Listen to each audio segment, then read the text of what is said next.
writing, meaning to be legally bound by putting their mark on the writing, then that's a proper signature for all intents and purposes. Okay?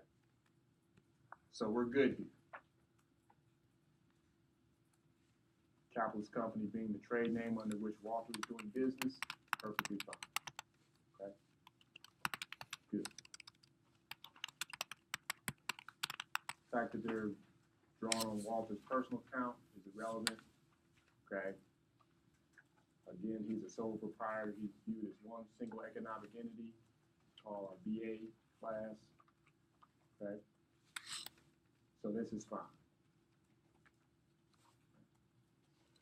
So the bottom line is writings are pretty liberal. You pretty much do anything. The key being, what was your intent? When you put your mark or symbol or trade name or whatever, your intent to be bound legally, and more often than not, more likely than not, that will deem to be a proper signing of a negotiable instrument. Okay, fairly intuitive, just, got to watch those things. Now let's talk about the must contain an unconditional promise or order. What does that mean? Let's make sure we understand what that means, class. Okay? That's the next one. Let's take a look at a straightforward. All right? So what constitutes an unconditional promise to pay? Let's understand exactly what that means. What constitutes an unconditional promise to pay? Because that's a requisite. It must contain an unconditional promise or an unconditional order. Okay? Let's see what that means. So here's an example so that we can distinguish unconditional versus conditional. Okay. So an unconditional promise reads like this. I promise to pay $5,000 to the order of Paul. Okay, this is what we've seen up to this point. This is an unconditional promise to pay $5,000 to the order of Paul. Let's look at a conditional promise. I promise to pay $5,000 to the order of Paul if he gets me Super Bowl tickets. Okay? This writing, right? So in other words, in this situation, the obligation to pay Paul the $5,000 is conditioned upon Paul acquiring Super Bowl tickets. So this promise is conditioned. So this may be an enforceable contract, but it's not going to be a negotiable instrument. Because this promise, or the obligation to pay, is conditioned or premised upon the fulfilling of the procuring of Super Bowl tickets by Paul. Enforceable contract, but not a negotiable instrument. Because this is a conditional promise. And the promise must be unconditional to satisfy the requirements of a negotiable instrument. Y'all with me? With Mr. Brown? All right. Okay. So, if he gives me Super Bowl tickets, that makes the promise to pay a conditional promise. Therefore, the writing is not a negotiable instrument. Okay? All right. So, let's look at problem 4A. Instrument that's dated and says, I promise to pay bearer $500 subject to the contract I signed with Honest John today, and then it's signed appropriately. Okay? Cites official comment 1, second paragraph of 3-106. All right, Ms. Fuller, can you help us with this one? I promise to pay bearer $500 subject to the contract I signed. Does this meet the requirements that the promise or order to pay is an unconditional one? Well, I originally said no because of the language subject to the contract, but looking at the example that you just gave, it doesn't really have a condition, so I would say that it is a negotiable instrument. Okay? Let's take a look at this one. I promise to pay Bear $500 subject to the contract I signed with Honest John.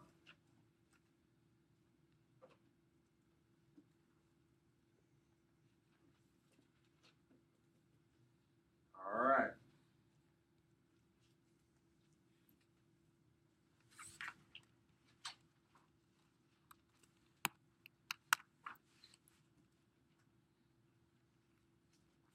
Folks looking at me like, what do you want from us? What do you want from me? All right, so did we take a look at 3-106? Yes.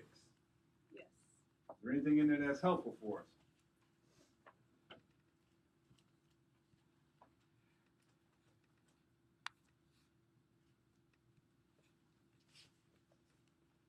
All right, so this is a good opportunity to look at this. All right, look at these code provisions. Let's take a look. 3-106.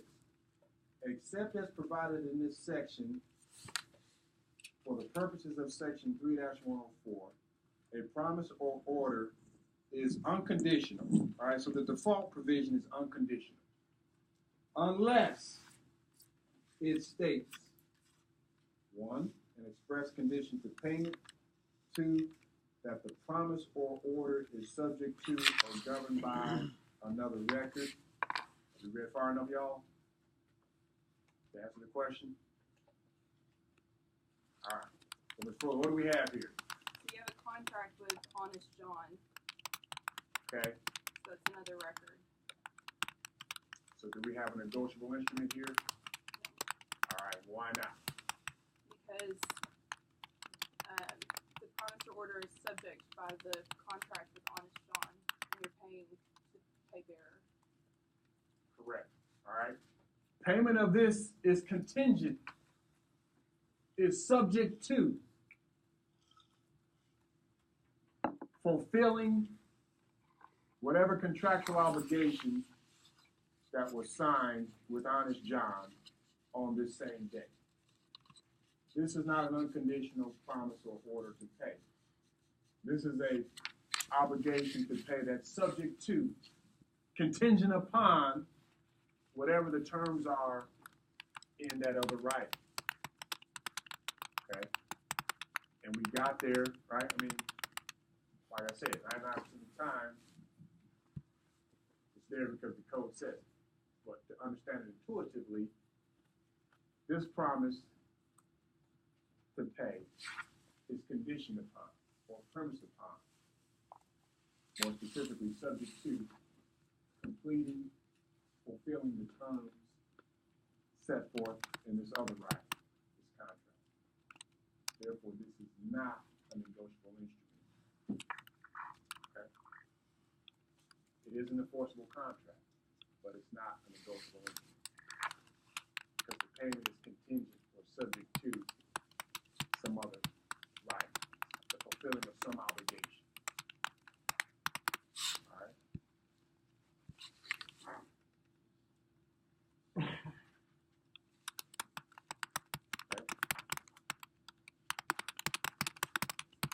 Stuff is in there, we just got to go in there, right? We got to understand where it is, and we got to go in there and get it. We got to go there and find it.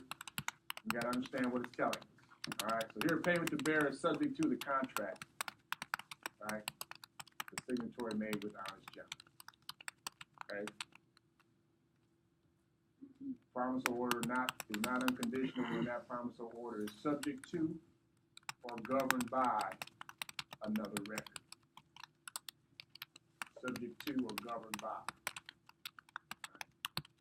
In other words, the terms for fulfilling that are contingent upon, based on, subject to, governed by. When you see that, then there are contingencies involved. And therefore, the promise or order to pay is not unconditional. Okay? So just re-emphasizing, all right, you got to open up that thing, got to dig in there. Right? Let's look at B. I promise to pay bearer $500, tricky language, as per the contract I signed today with Honest John. pick a volunteer on this one.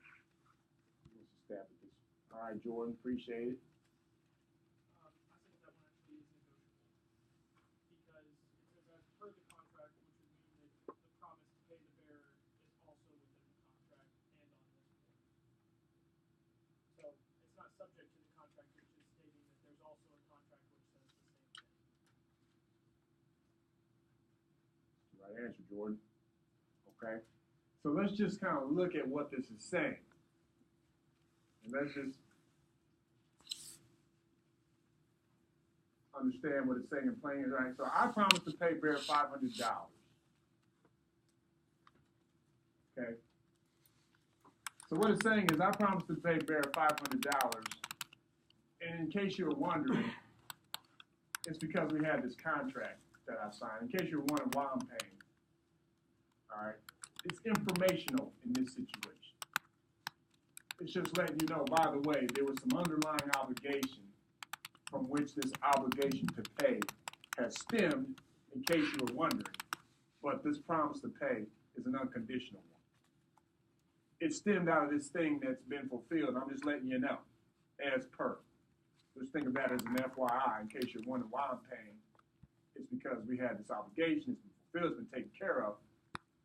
Just so you know, is the way we should interpret this language versus the previous one. Subtle, but different. I'm making sense?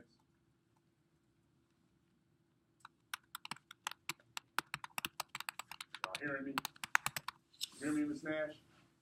Am I making sense? All right, you three of just kind of looking at me like, all right, need to know.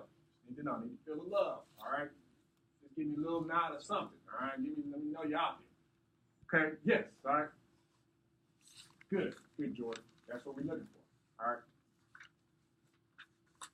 Let me back up. And so the additional language which says is only what's in the contract, and because it's all just, for lack of a better term, just superfluous.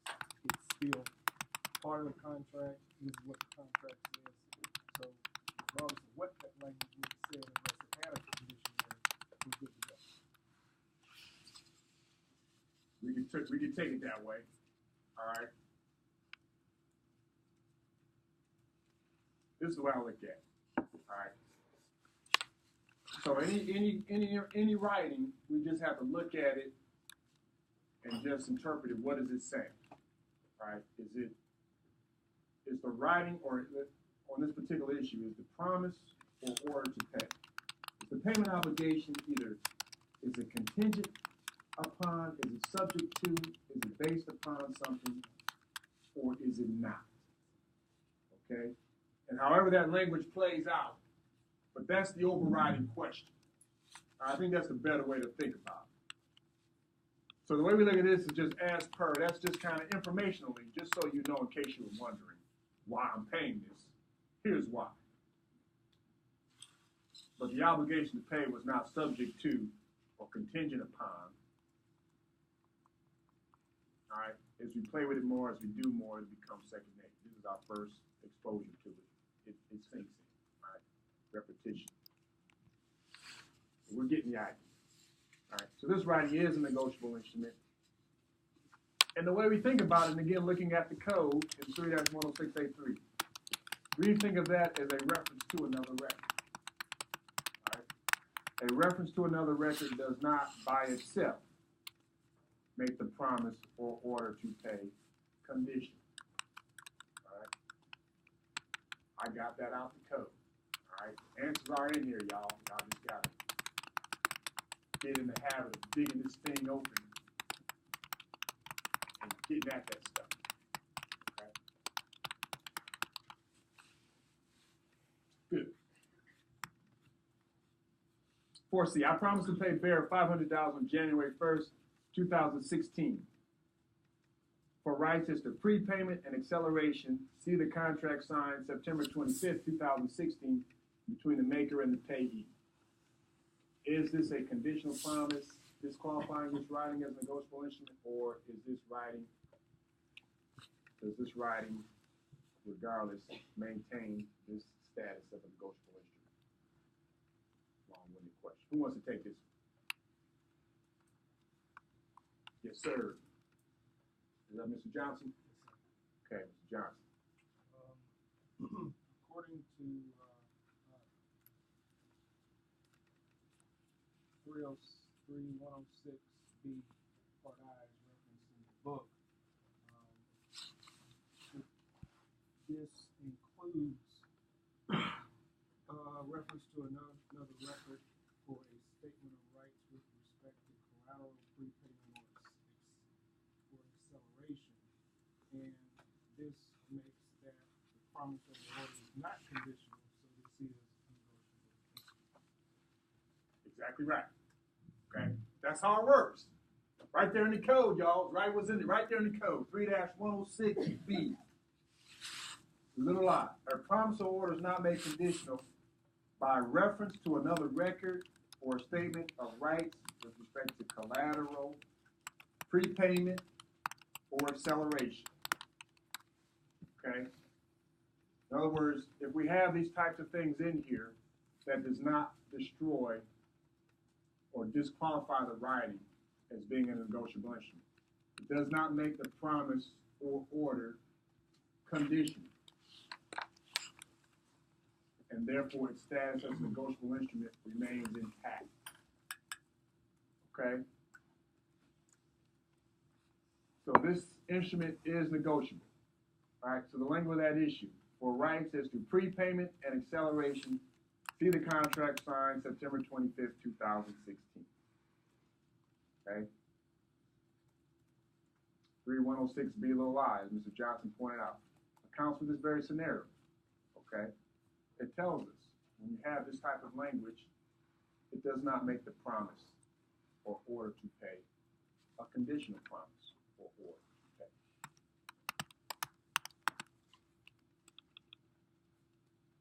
Right? The language here is merely referencing certain information regarding the underlying contract.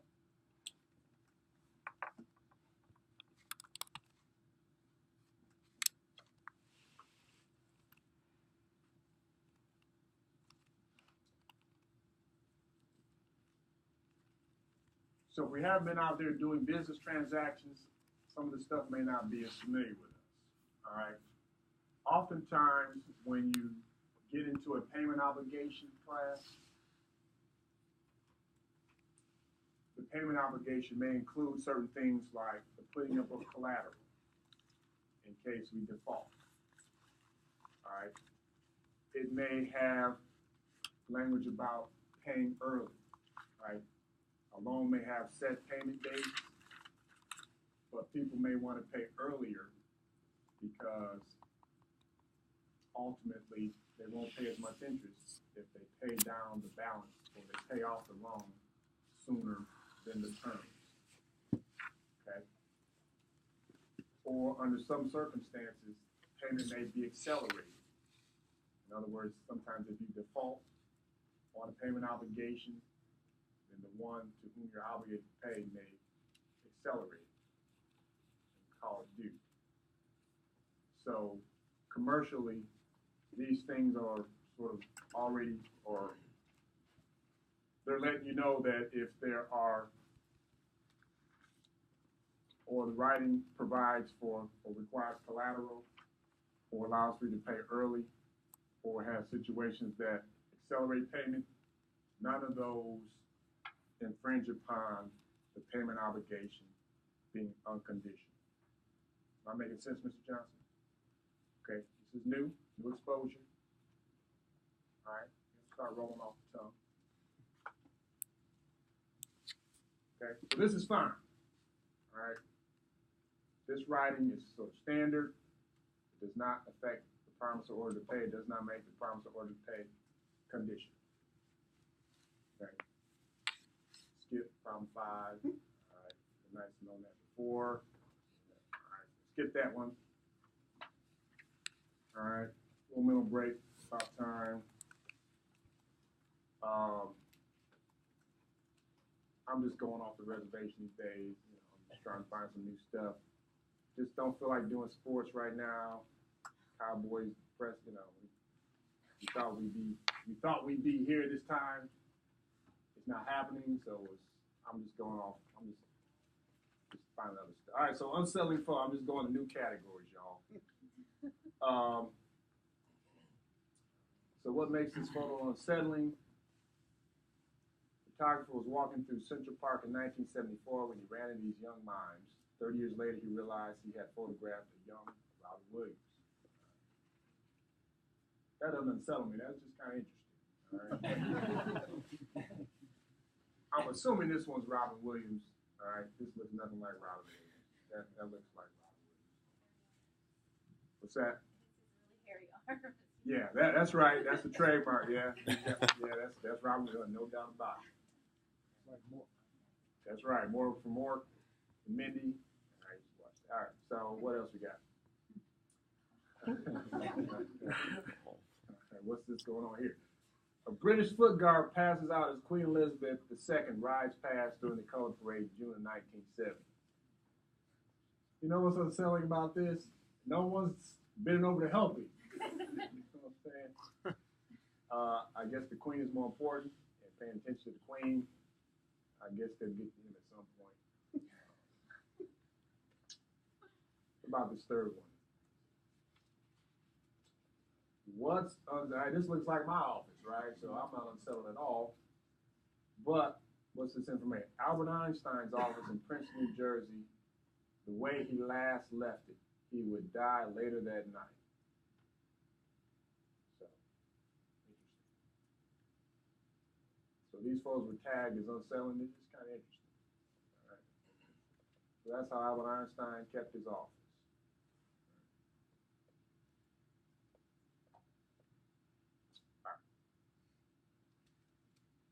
Kind of mood I'm in these days. All right, these are what our transitional slides. All right, I'll find my way back to sport at some point. It's not this week. Okay, let's look at number 6. The promissory note contained this clause. The collateral for this note is a security interest in the maker's art collection. For rights and duties on default, see the security agreement signed this day, creating the security interest. All right.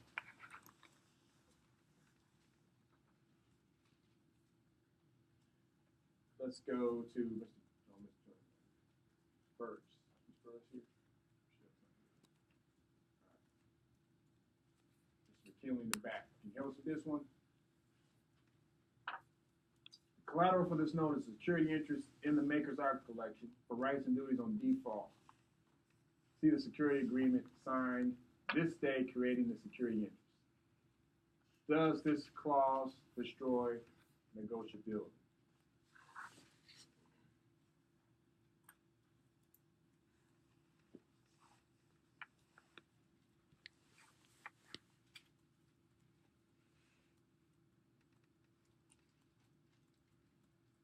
It's still a negotiable instrument because 3106A3 rights or obligations with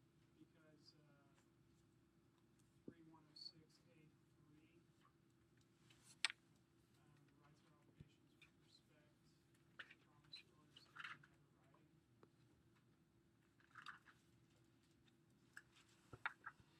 Say 3-106A3. All right.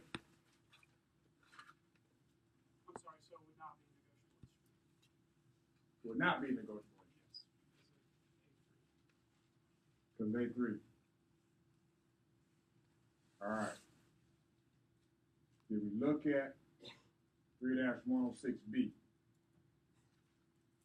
Mr. Kemp. It is a negotiable instrument because it's not made conditional by a reference to another writing or record for a statement of rights or because it is alleged to resort a particular funds or source. All right. Okay. Code, right? It's in there, y'all. I told y'all the other day it's in there. All right, y'all. Some of y'all, all right? It's in there. You just got to go get it. All right? So, this writing is still a negotiable instrument. This clause did not destroy the negotiability. Okay? References to collateral do not destroy negotiability. 3-106B1 is the provision that tells us this. Okay. standard for doing business, right? Payment obligations are typically accompanied by collateral that serves as a security interest in case the payment obligation is defaulted upon, okay? So it tells you in the event of default, these are what can happen, all right? But in no way do those provisions or those terms destroy the writing's negotiability. Bradley? Yes, I saw something that said statements affecting prepayment, acceleration, and default do not affect negotiability if in the note itself. And here it says refer see the 16. So I thought that might affect the negotiability. I forgot where I saw that. That might have been actually in the comment. It is in the comment. All right. And that's good. So you reading the comments, Ms. Bradley? It's good. All right, that's what we should read. All right, so paragraph 3 to the official comments. What does that say? Is that where you read it? I think so. Many notes issued in commercial transactions are secured by collateral, are subject to acceleration in the event of default, or subject to prepayment. A statement of rights and obligations concerning collateral, prepayment, or acceleration does not prevent the note from being an instrument if the statement is in the note itself.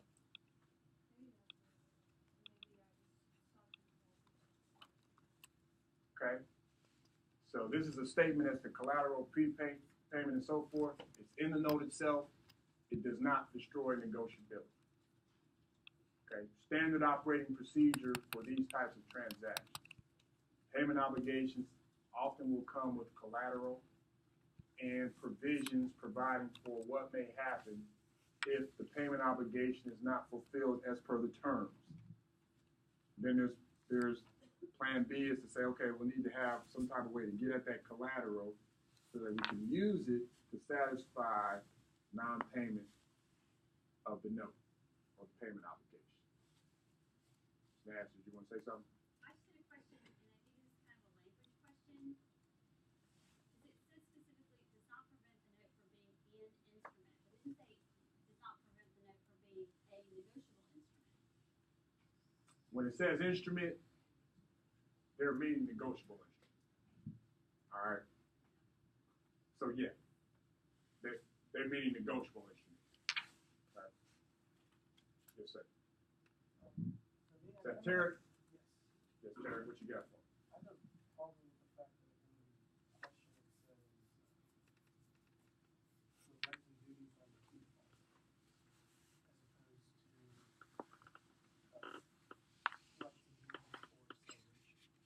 So when, the way I think about it is when someone defaults, then you can accelerate. And so I guess it's just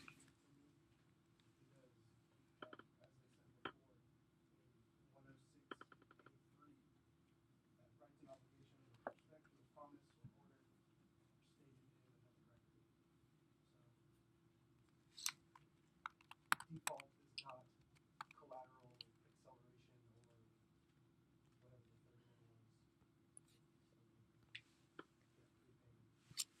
third one was. So having rights and obligations regarding default in another record, to me, makes it not negotiable.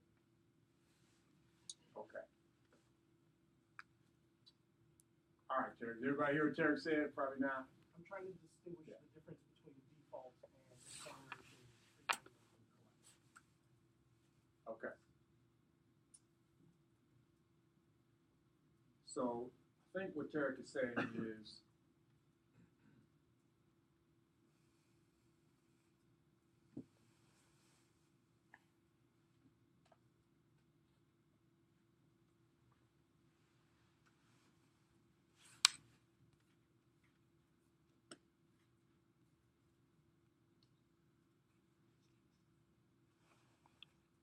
okay, so let's back up.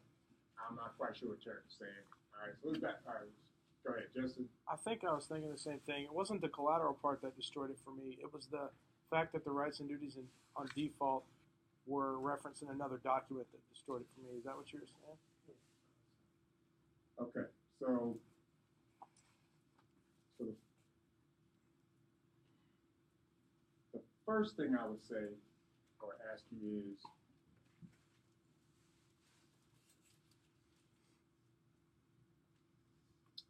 Terry, so did you read 3-106B1? That's the first thing I'd ask. And that's where. And how does that now reconcile for you Well, to this right? That's the first thing I'd ask. Semicolon, right after the semicolon, where it says for rights and duties on default. Because B, 106B1 says statement of rights with respect to collateral, prepayment, or acceleration. Doesn't say it's on default. So is that exclusive list, just those three things? Okay, so, all right. So let's think of it like this. All right, so here's,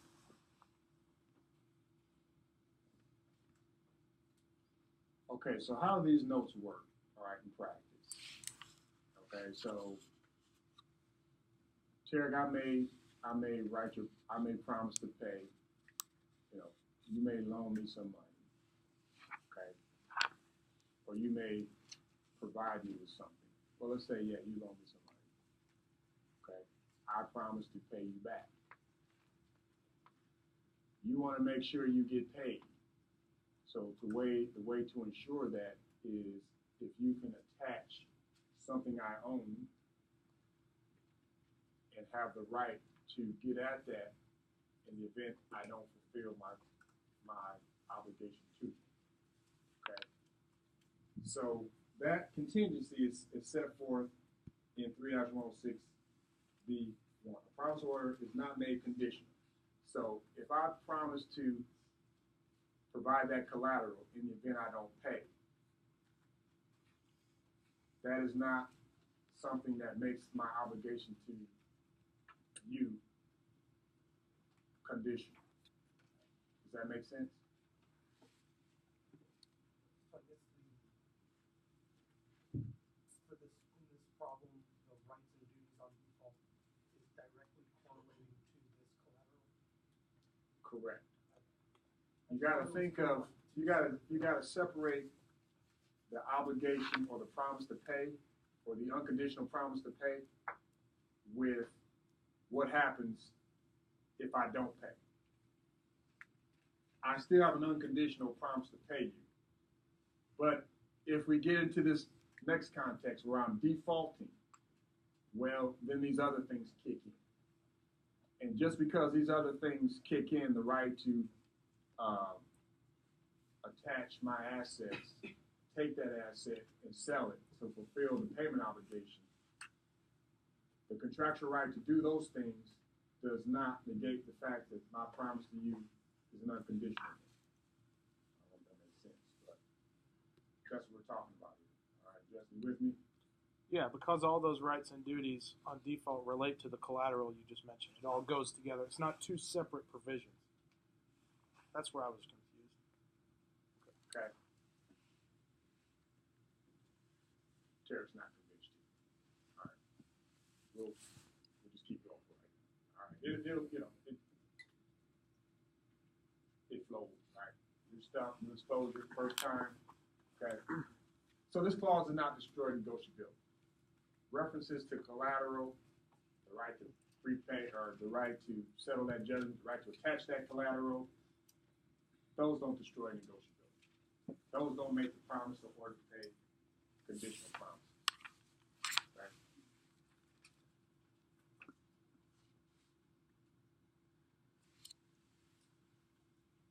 Okay. So that's the promise or order to pay and what that means. All right. So we're aware of 3-106. We're aware of those things that may have language in the note that, regardless of that language, still makes the promise or order to pay unconditional. So we need to be aware of 3-106 when we explore the question of whether the promise or order to pay is conditional or unconditional. 3-106 and all those provisions in there are our reference points to make that assessment. as to that particular element and criteria as to whether the writing in question is a negotiable instrument. Okay? All right, so let's talk about the fixed sum of money. That's the next criteria. That's another criteria. It must be for a fixed sum of money. This is fairly intuitive, but just as long as we are aware of some key points. All right? Let's cut to the chase. All right, so the way the bar examiner or whomever may test our alertness, what's key here, when asking the question of whether in this writing we have a fixed amount of money, we are looking at the principal. The principal must be for a fixed amount of money. If there's interest on that note, folks, there is more latitude granted. That can be variable. That could be, you say, well, there's some reference you got to look at. Okay? So when we're dealing with the question of whether or not we have a fixed sum of money to meet the criteria, we need to focus on the principal. Boom. All right?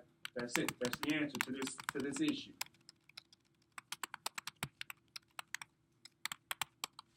Let's look at 7. The promissory note stated that the rate of interest was 2% above the prime rate as of the date of maturity. All right, see how this is kind of nebulous? I mean, so prime rate, what is that? That can float around, data, right? So we don't know exactly what that is, and that's in our writing. But since that pertains to interest, doesn't matter. A writing containing that language does not destroy negotiability, does not disqualify the criteria of a fixed sum of money, because our focus and concern is whether the principal is for a fixed sum of money. We're not concerned if there's some variability as to the interest rate. Right, a fixed interest rate would be 2%, period. Well, it doesn't give us that. It says it's 2% above the prime rate as of the date of maturity. Well, that may float around a little bit, but that's fine. We still have a negotiable instrument as long as the principal amount is fixed.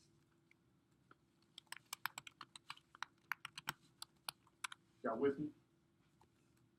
Okay. So does the fact that the holder of the note has to consult sources outside the instrument in order to calculate interest due destroy negotiability? The answer is no, and we know that with comfort because 3.1112 tells us that. Right? 3.1112b allows for interest to be included in a negotiable instrument and also allows for the interest calculation to be based on information outside the instrument. Okay? And more specifically and to the point, again underscoring how the official comments can be helpful. Official comment 1 to 3.1112 says the requirement of a fixed amount only applies to principal. Tell you that straightforward, plain English.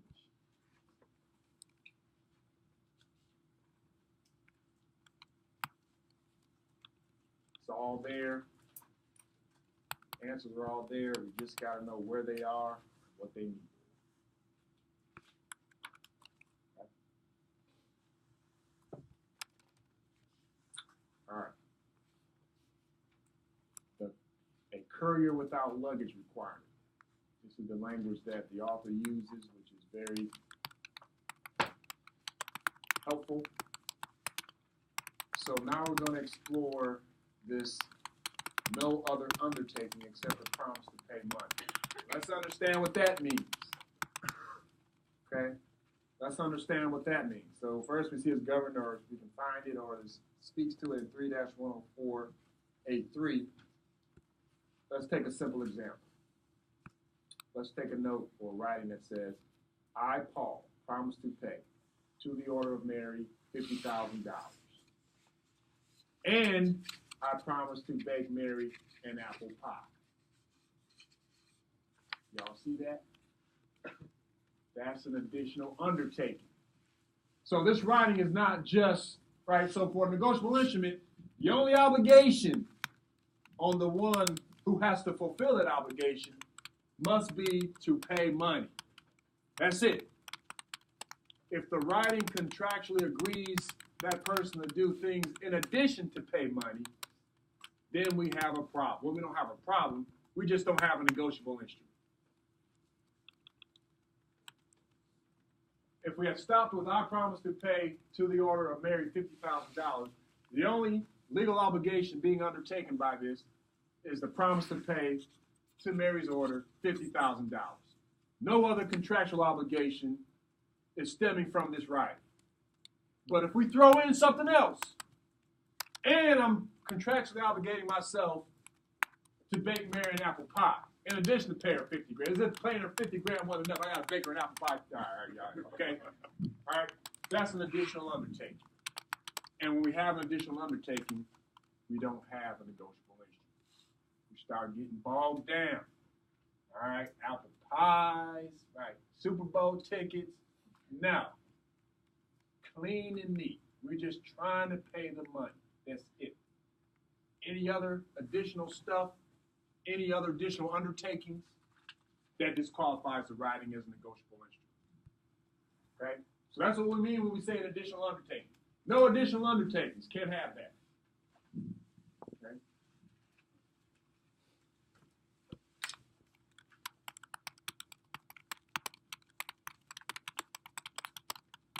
Let's look at 8. Do the following clauses in an otherwise negotiable promissory note destroy negotiability? Quote, maker agrees that signing this note also indicates acceptance of the contract of sale for which it is given. Does that writing destroy negotiability? Do we have an additional undertaking? We got over here. Mr. Nichols. Mr. Nichols? Yes. Can you help us with this one, Mr. Nichols? Maker agrees that signing this note also indicates acceptance of the contract of sale for which it is given.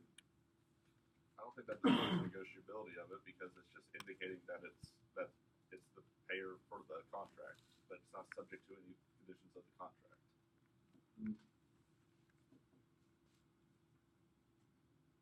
How do we feel about that? You okay with that, Mr. Gill? Maker agrees that signing this note also indicates acceptance of the contract of sale. All right, so Acceptance of the contract. how you interpret this? How are you interpreting this writing? No, it is destroyed because it's based on the accepting of the contract terms.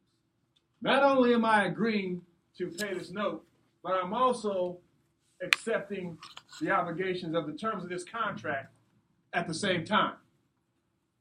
That's an additional undertaking. Good. That destroys negotiability. Okay? So they don't come as clean and neat in the writing examples, but yeah, that destroys negotiability. 3-104.3 prohibits an instrument from stating, all right, any other undertaking, which takes a little while to get used to what that means or how to recognize it. All right? That's why we do problems. We have practice. Any other undertaking or instruction by the person promising or ordering payment to do any act in addition to the payment of money. Okay? Here, paper states that the maker, by signing the note, is accepting the contract for which it is given. All right? In addition to obligating itself to pay the money. Okay? That constitutes an additional undertaking. Subtle, new stuff, but we are learning and familiarizing ourselves with these nuances.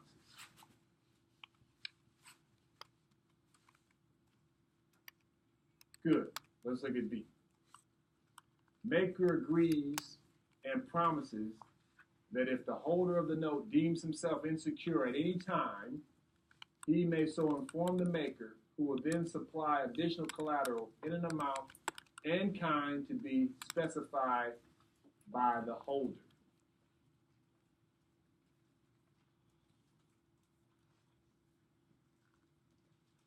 Got some thoughts on this, Mr. Gill? Very few, but it seems like it is similar to the one above in that it's an additional promise. It's an additional undertaking. Or the exact opposite, where it's not an additional undertaking and it's good to go. Maker agrees and promises that if the holder of this note deems himself insecure at any time. All right, so let me ask you, Mr. Gill, just reading us, just using your time here as a law student, just what do you understand that to mean, this provision to mean? Let's deconstruct it first. Let's try in plain English, if you will. What is it saying? If he cannot pay for it, he will inform the maker, which seems like an additional task. Okay, maker agrees and promises. All right, so we know he's obligated himself to pay some money. And then it's saying maker agrees and promises that if the holder of this note, right, the holder is the person who will be seeking payment, wherever that may be. If the holder of this note deems himself insecure, that means the holder, for whatever reason, may think that the one obligated to pay is no longer in the best position to meet the obligation. So it's saying in that contingency, he may so inform the maker, all right? So, Mr. Gill, you signed the promissory note, not wishing anything bad on him, but you lost your job. Okay? Man, I'm not feeling so comfortable now about your ability to pay. I'm feeling insecure for that reason. He may so inform the maker, I'm letting you know, Mr. Gill, ain't nothing personal, but who will then supply additional collateral. All right, so in addition to the house that you put up, I'm gonna need you to put that car up too. All right, nothing personal, just business. In an amount and kind to be specified by the holder. All right, so that's what's going on. The question is, you signed an obligation, you signed a promissory note with this language, does that destroy negotiability? Okay? You gotta go dig it out. Find something that'll help us answer this question.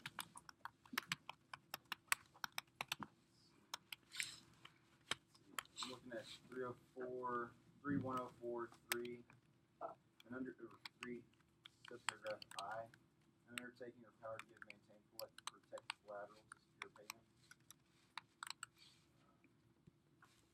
Does that mean it's okay as a negotiable instrument?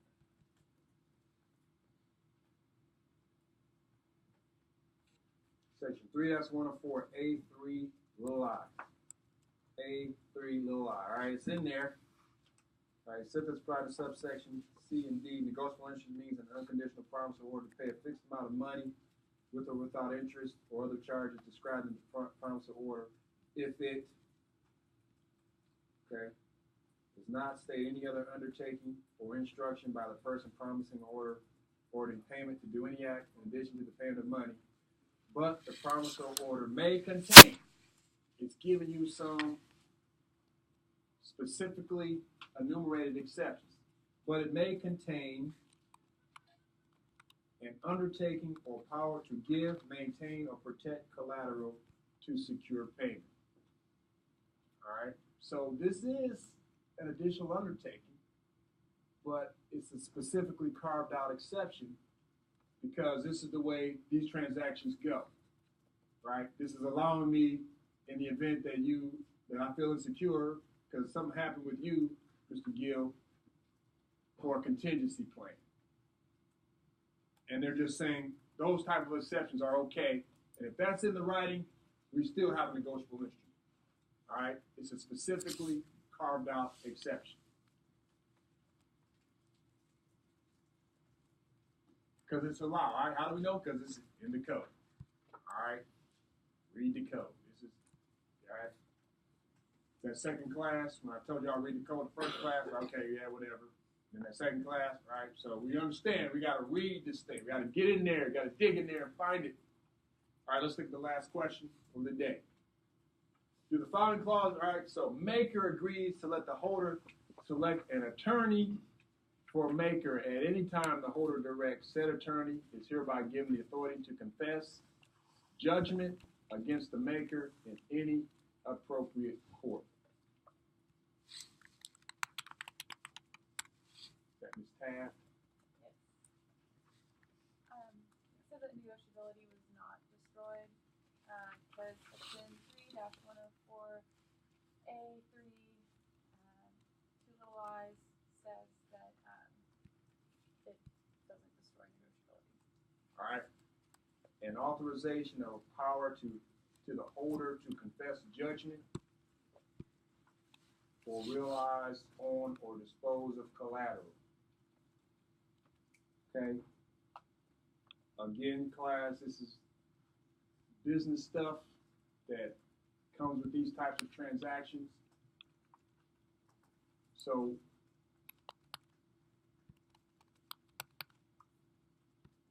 another exception, right? So in the event of default, all right, Gil cannot fulfill the obligation. He's defaulted, all right?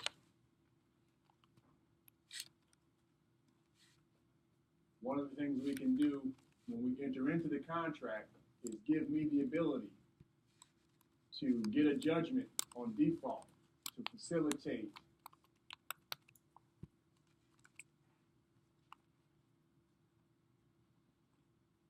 the judgment that Mr. Gill has defaulted on the loan and accelerate payment, or to move on to get to this collateral, or something of that nature.